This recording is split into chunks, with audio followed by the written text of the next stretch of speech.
Hi hello friends, welcome to Namaste India cooking channel. ಇವತ್ತು ನಮ್ಮ ಚಾನಲ್ನಲ್ಲಿ ಮೇಲೆಲ್ಲ ಗರಿಗರಿಯಾದ ಮತ್ತು ಒಳಗೆ ತುಂಬಾ ಸಾಫ್ಟ್ ಆದ ಮೆದು ವಡೆ ಅಥವಾ ಉದ್ದಿನ ವಡೆ ಮಾಡೋದು ಹೇಗೆ ಅನ್ನೋದನ್ನು ನೋಡೋಣ.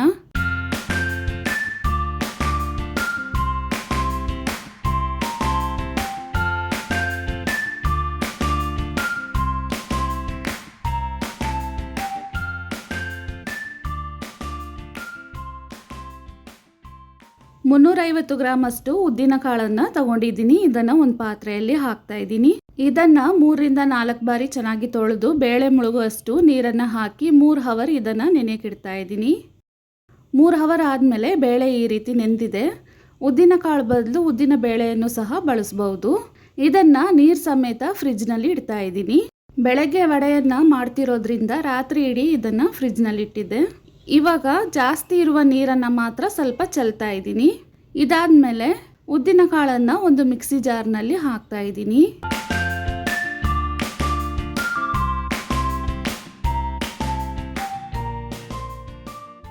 ಇದನ್ನು ನುಣ್ಣಕ್ಕೆ ರುಬ್ಕೊಬೇಕು.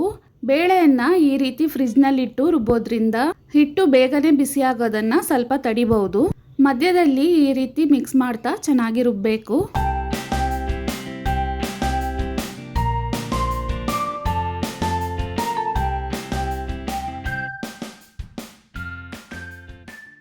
ಬೇಳೆ ನೆನೆಸಿದ್ದ ನೀರನ್ನೇ 1 ಸ್ಪೂನ್ ಅಷ್ಟು ಮಾತ್ರ ಹಾಕ್ತಾ ಇದ್ದೀನಿ. ನೋಡಿ, ಈ ರೀತಿ ನುಣ್ಣಕ್ಕೆ ರುಬ್ಕೊಬೇಕು. ಇದನ್ನು ಒಂದು ಪಾತ್ರೆಯಲ್ಲಿ ಹಾಕ್ತಾ ಇದ್ದೀನಿ. ಪೂರ್ತಿ ಹಿಟ್ಟನ್ನು ಇದೇ ರೀತಿ ರುಬ್ಕೊಳ್ತಾ ಇದ್ದೀನಿ.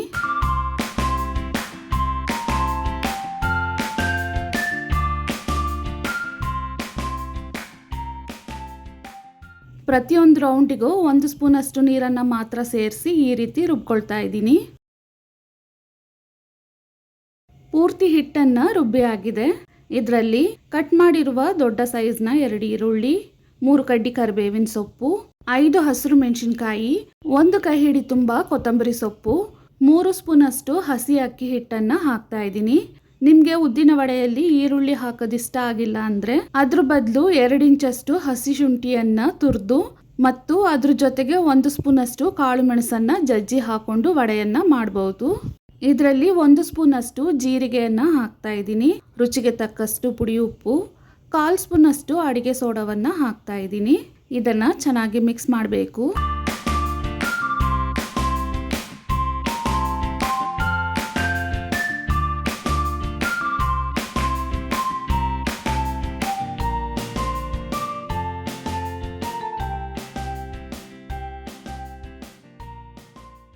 ಹಿಟ್ಟನ್ನು ಈ ರೀತಿ ಚೆನ್ನಾಗಿ ಮಿಕ್ಸ್ ಮಾಡಾದ್ಮೇಲೆ ಒಂದು ಪಾತ್ರೆಯಲ್ಲಿ ತಣ್ಣೀರನ್ನು ತಗೊಂಡಿದ್ದೀನಿ. ಕೈಯನ್ನು ನೀರಿನಲ್ಲಿ ಅದ್ದಿ ನಮಗೆ ಯಾವ ಸೈಜ್ನ ವಡೆ ಬೇಕೋ ಅಷ್ಟು ಹಿಟ್ಟನ್ನು ತಗೊಳ್ತಾ ಇದ್ದೀನಿ. ಅದನ್ನು ಕೈಯಿಂದ ಈ ರೀತಿ ಬಾಲ್ ಥರ ಮಾಡಿ ಸ್ವಲ್ಪ ತಟ್ಟಿ ಮಧ್ಯದಲ್ಲಿ ಒಂದು ತೂತನ್ನು ಮಾಡ್ಕೊಳ್ತಾ ಇದ್ದೀನಿ. ಇದೇ ರೀತಿನೇ ತಟ್ಟಿ ಎಣ್ಣೆಯಲ್ಲಿ ಹಾಕೊಬೇಕು. ಎಣ್ಣೆಯನ್ನು ಚೆನ್ನಾಗಿ ಬಿಸಿ ಮಾಡ್ಕೊಂಡಿದ್ದೀನಿ.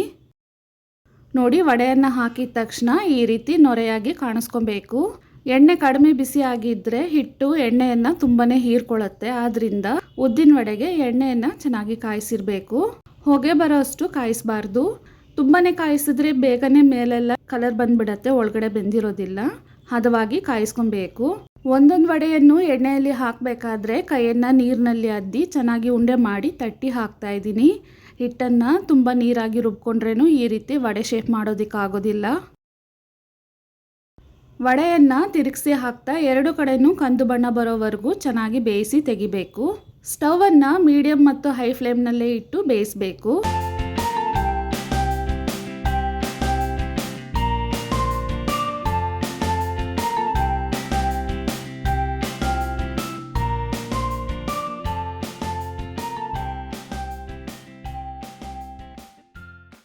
ವಡೆ ಇವಾಗ ಚೆನ್ನಾಗಿ ಬೆಂದು 2 ಕಡೆನೂ ಕಂದು ಬಣ್ಣಕ್ಕೆ ತಿರುಗಿದೆ. ಎಣ್ಣೆಯಿಂದ ಇದನ್ನು ತೆಗೆದುಬಿಡೋಣ.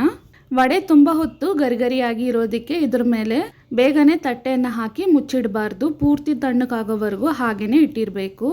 ಹಿಟ್ಟನ್ನು ರುಬ್ಬೋದಾಗಲಿ ವಡೆಯನ್ನು ಬೇಯಿಸೋದಾಗಲಿ ಇದೇ ಮೆಥಡ್ನಲ್ಲಿ ಮಾಡಿ ತುಂಬಾ ಚೆನ್ನಾಗಿ ಬರುತ್ತೆ. ಎಣ್ಣೆನೂ ಜಾಸ್ತಿ ಹೀರ್ಕೊಳ್ಳೋದಿಲ್ಲ.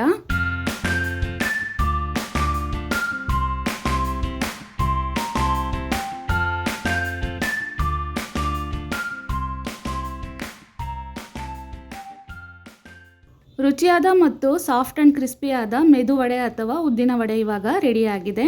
ಇದನ್ನು ಹಾಗೇನೂ ತಿನ್ಬೋದು, ಚಟ್ನಿ ಜೊತೆಗೂ ತಿನ್ಬೋದು. ವೀಕ್ಷಕರೇ, ಈ ವಿಡಿಯೋ ನಿಮಗೆ ಇಷ್ಟ ಆಗಿದ್ದರೆ ನಮ್ಮ ಚಾನಲನ್ನು ಲೈಕ್ ಮತ್ತು ಸಬ್ಸ್ಕ್ರೈಬ್ ಮಾಡಿ. ಧನ್ಯವಾದಗಳು.